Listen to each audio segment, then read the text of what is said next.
अरे राम राम राम।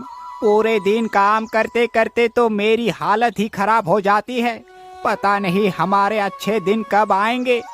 अजी, यह पानी पी लीजिए, इससे आपकी थकान कुछ कम हो जाएगी। लोहार तुरंत ही पानी का गिलास लेकर पानी पी लेता है। आहा, पानी पीने के बाद तो जैसे सारी थकान गायब हो जाती है। अजी, आज मैंने फिर से वही सपना देखा था। अरे भाग्यवान, वो सपना तुम्हें बार बार इसलिए आता है क्योंकि तुम उस सपने के बारे में ही सोचती रहती हो।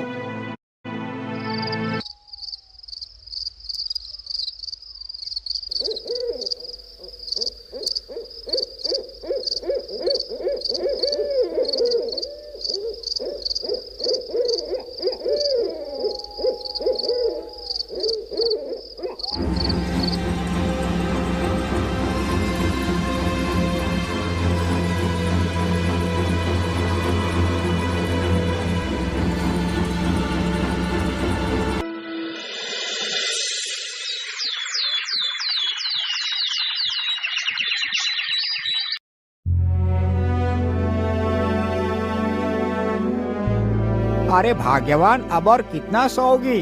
चलो उठ जाओ, सुबह हो गई है। इतना सुनते ही लोहारिन की नींद खुल जाती है और वह उठकर खड़ी हो जाती है। अरे भाग्यवान, क्या बात है, आज तुम इतनी देर तक सोती रही? अजी, आप मेरी बात क्यों नहीं मानते? आज मैंने फिर से वही सपना देखा। मुझे लगता है मुझे ये सपना ऐसे ही नहीं आ रहा, इसके पीछे जरूर कोई कारण है। आप मेरी मानो तो आज आप जंगल चले जाओ और जंगल में से उस चमकीले अखरोट को तोड़ कर ले आओ। मैं उस अखरोट को खाऊंगी। अच्छा अच्छा, ठीक है भाग्यवान, मैं अभी जाता हूँ और तुम्हारे लिए वो अखरोट लेकर आता हूँ। इतना सोचकर लोहार अखरोट लाने के लिए चल पड़ता है।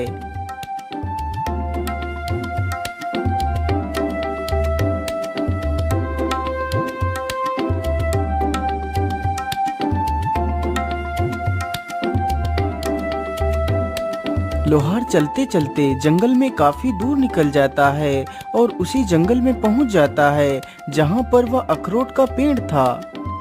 मैं तो चलते चलते काफी दूर निकल आया हूँ, लेकिन अभी तक अखरोट का पेड़ तो दिखा ही नहीं मुझे। लगता है यहाँ पर कोई भी अखरोट का पेड़ नहीं है। भाग्यवान का ये कोई भ्रम ही होगा। चलो अब मैं वापस चलता हूँ, लेकिन यहाँ तक आने का तो कोई भी फायदा नहीं हुआ। मैं ऐसा करता हूँ, थोड़ा सा और आगे चलकर देखता हूँ, हो सकता है कि वो अखरोट का पेड़ वहीं पर मिल जाए। इतना सोचकर लोहार जंगल में आगे बढ़ता है। अरे वो पेड़ कैसा है? कहीं ये तो वो अखरोट का पेड़ नहीं है? चलो इसके पास चलकर देखता हूँ। लोहार जैसे ही उस वृक्ष के पास पहुंचता है तो देखता है उस पेड़ पर सचमुच एक सुनहरा अखरोट लटक रहा था। अरे वाह वाह, इसका मतलब भाग्यवान का सपना एकदम ठीक था। यहाँ पर तो सचमुच एक अखरोट का पेड़ है और इस पर तो सुनहरा अखरोट भी लगा है। चलो जल्दी से मैं इसे तोड़ लेता हूँ। इतना सोचकर लोहार तुरंत उस अखरोट को तोड़ लेता है। अरे दुष्ट युवक, तुमने मेरा सुनहरा अखरोट क्यों तोड़ा?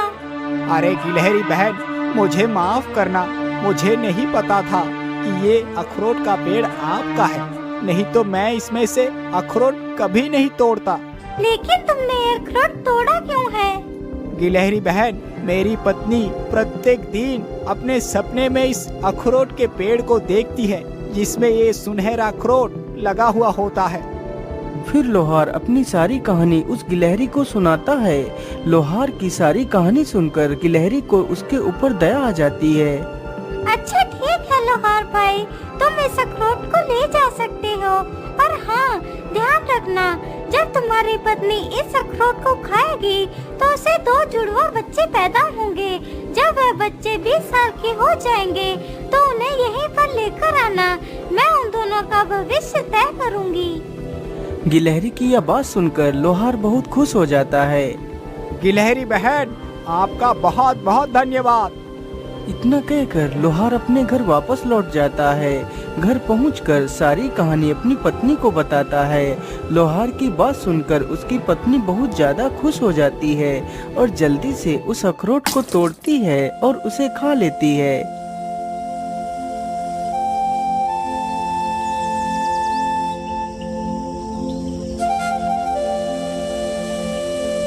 लोहार को इसी प्रकार काफी दिन गुजर जाते हैं। 10 महीनों के बाद लोहार की पत्नी ने गिलहरी के कहे अनुसार ही 2 पुत्रों को जन्म दिया। पुत्र की प्राप्ति के बाद लोहार और लोहारिन बहुत खुश हो जाते हैं।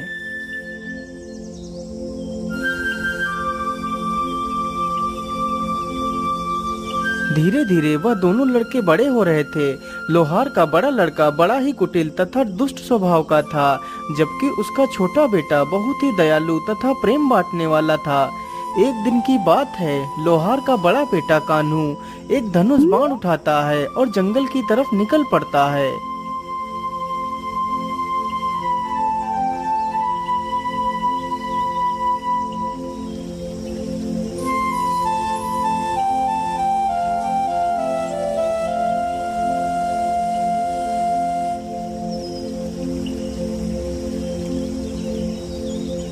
वह चलते चलते जंगल में काफी दूर तक निकल जाता है।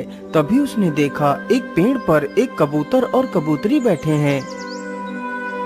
अरे वाह, शिकार तो सामने ही है। चलो जल्दी से अपना धनुष संभालता हूँ और इन पक्षियों पर निशाना लगाता हूँ। तीर जैसे ही कमान से छूटता है तो सीधा जाकर कबूतर के लगता है। कबूतर तुरंत ही जमीन पर गिर जाता है। अरे दुष्ट, तूने ये क्या किया? तूने मेरे पति को तीर क्यों मार दिया?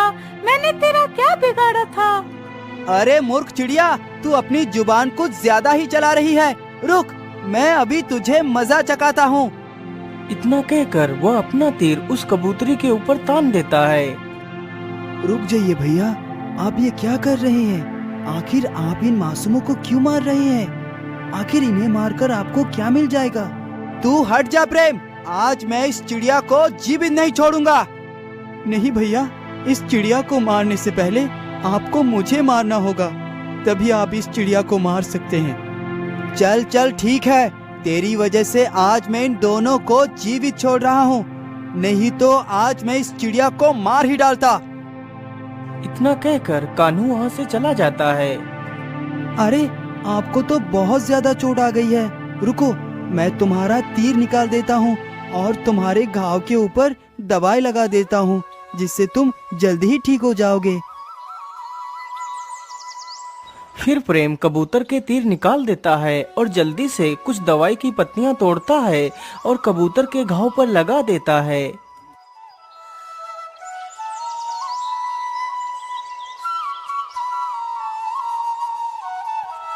अरे बेटा, तुम तो कितने दयालु हो, लेकिन तुम्हारा भाई तुमसे एकदम विपरीत है।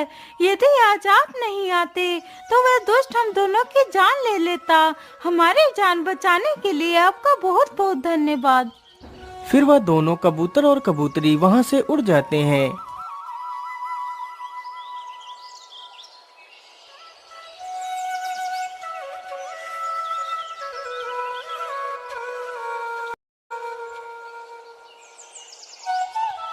अरे बेटा, आज तुम दोनों को मेरे साथ जंगल में चलना है। आज तुम दोनों का भविष्य तय होना है। ठीक है पिताजी, हम दोनों जरूर चलेंगे। इतना कहकर वे तीनों जंगल के लिए निकल पड़ते हैं। वे तीनों चलते चलते जल्दी ही उस अखरोट के पेड़ के पास पहुंच जाते हैं। गिलहरी बहन, आपने जैसा कहा था मैंने वैसा ही किया है। मैं अपने दोनों पुत्र को लेकर आपके पास आ गया हूँ। अब आप ही बताइए इन्हें क्या करना है। फिर वह गिलहरी अपने पास से ही 2 अखरोट निकालती है, जिसमें से एक अखरोट बहुत ही चमकीला तथा दूसरा साधारण ही था। बेटा, अब तुम दोनों इसमें से एक एक अखरोट उठा लो। इन्हीं अखरोटों से तुम दोनों का भविष्य तय होगा। अरे वाह, ये चमकीला अखरोट तो कितना आकर्षक है। जरूर ये अखरोट मेरी किस्मत बदल देगा। मैं ऐसा करता हूँ, इस चमकीले अखरोट को ही उठा लेता हूँ। इतना सोचकर कान्हू पहले ही उस चमकीले अखरोट को उठा लेता है और उसका छोटा भाई उस साधारण अखरोट को ही उठा पाता है। अब तुम दोनों बारी बारी से अपने अखरोट को जमीन पर फेंको। गिलहरी की यह बात सुनते ही कान्हू अपना अखरोट जमीन पर फेंकता है। अखरोट जमीन पर गिरते ही अखरोट के 2 टुकड़े हो जाते हैं। उस अखरोट में से एक सफेद रंग का शाही घोड़ा निकलता है जिसकी पीठ पर एक तलवार बंधी हुई थी। अरे वाह, ये तो कितना शाही घोड़ा है और इसकी पीठ पर तो एक धारदार तलवार भी है। इस तलवार से तो मैं पूरी दुनिया को जीत सकता हूँ। इतना सोचकर कान्हू उस घोड़े पर सवार हो जाता है। पिताजी, आप दोनों घर वापस आ जाना, मैं चलता हूँ। फिर कान्हू अपना घोड़ा लेकर वहाँ से चला जाता है। उसके बाद प्रेम भी अपना अखरोट जमीन पर फेंकता है तो उसके अखरोट से एक चमकीला पत्थर निकलता है। बेटा, तुम इस पत्थर को अपने पास ही रखना। इस पत्थर से तुम किसी भी मृत जीव को जीवित कर सकते हो। इसके बाद वे दोनों वापस अपने घर के लिए चले जाते हैं। लेकिन पिताजी, भैया अभी तक घर वापस क्यों नहीं आए? वो तो हम दोनों से पहले निकले थे। हाँ बेटा, मुझे लगता है कि कान्हू कहीं घूमने के लिए चला गया होगा। तुम चिंता ना करो, वो जल्दी ही आ जाएगा। पिताजी, अब तो रात हो गई है, अब तक तो भैया को आ जाना चाहिए था। इसी प्रकार बेचारे तीनों कान्हू की राह देखते देखते सो जाते हैं।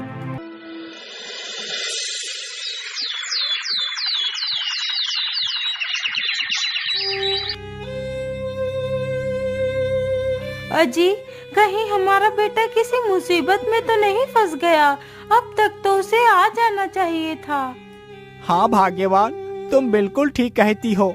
मुझे तो लगता है मेरा पुत्र जरूर किसी मुसीबत में फंस गया होगा। भाग्यवान, तुम बिल्कुल भी चिंता ना करो, मैं आज ही अपने पुत्र को ढूंढने के लिए जाता हूँ। इतना कहकर विनोद निकल पड़ता है। वह गांव में कई सारे लोगों से कान्हू के बारे में पूछता है, लेकिन कान्हू का कोई अता पता नहीं था। वो पूरे जंगल में इधर उधर घूमता है, लेकिन उसे कान्हू कहीं भी नहीं मिलता। लोहार और लोहारिन तथा वह लड़का तीनों बहुत चिंतित थे, लेकिन कान्हू का कोई भी पता नहीं था। आखिर कान्हू मिलता भी कैसे? वह तो घोड़ा और तलवार पाकर अहंकार से भर चुका था, इसलिए वह कुंभल राज्य पर आक्रमण कर देता है। तो राजा के सैनिक उसे बंदी बनाकर कारागार में डाल देते हैं।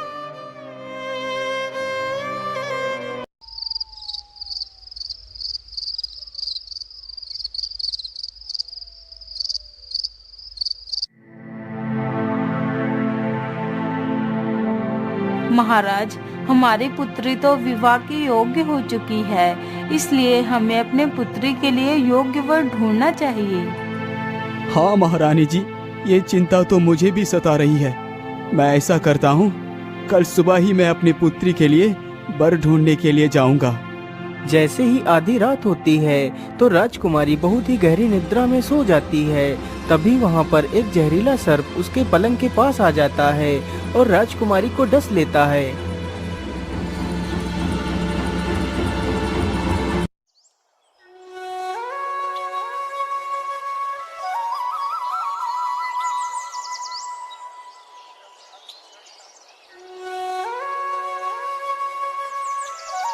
अरे पुत्री, उठ जाओ, सुबह हो गई है, तुम इतनी देर से सो रही हो। महारानी के बार बार बोलने पर भी जब राजकुमारी नहीं उठी तो महारानी ने राजकुमारी की चादर खींच ली तो देखा कि किसी सर्प ने राजकुमारी के हाथ पर काट लिया है। हाय राम राम राम, ये क्या हो गया मेरी पुत्री को? महाराज जल्दी आइए, हमारी पुत्री को किसी जहरीले सर्प ने काट लिया है।